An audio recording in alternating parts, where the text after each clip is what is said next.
আসন্ন ত্রয়োদশ জাতীয় সংসদ নির্বাচন পাবনা ৩ আসনে বিএনপির মনোনীত সম্ভাব্য প্রার্থী কৃষিবিদ হাসান জাহির তুহিনের মনোনয়ন বাতিলের দাবিতে মশাল মিছিল করেছে চাটমোহর উপজেলা বিএনপির এক অংশের নেতাকর্মীরা। শনিবার সন্ধ্যা ৭টায় পৌর শহরের বাস স্ট্যান্ড এলাকা থেকে মিছিলটি বের হয়ে পুরো শহর প্রদক্ষিণ করে। পরে 0 পয়েন্ট এলাকায় গিয়ে সংক্ষিপ্ত পথসভার মাধ্যমে শেষ হয়।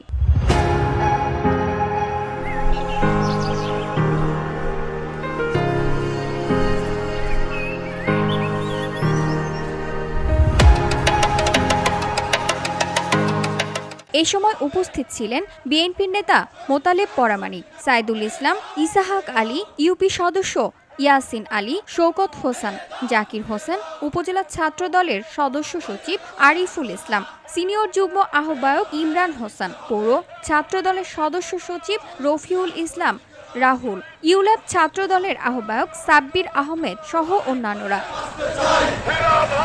এ সময় কর্মী সমর্থকরা জানান, মাঠের ত্যাগী নেতাকর্মীদের বাদ দিয়ে জাতীয়তাবাদী কৃষক দলের কেন্দ্রীয় কমিটির সভাপতি ও সুজানগর উপজেলার বাসিন্দা কৃষিবিদ হাসান জাফির তুহিনকে মনোনয়ন দেওয়া হয়েছে।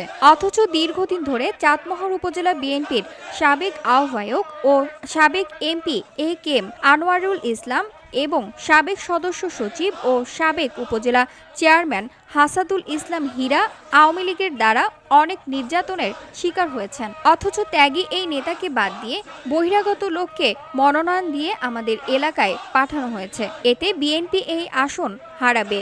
ধানের শীষের বিজয় নিশ্চিত করতে কৃষিবিদ হাসান জাফির তুহিনের মনোনয়ন প্রত্যাহার না করলে কঠোর আন্দোলন গড়ে তোলা হবে বলে জানান তারা।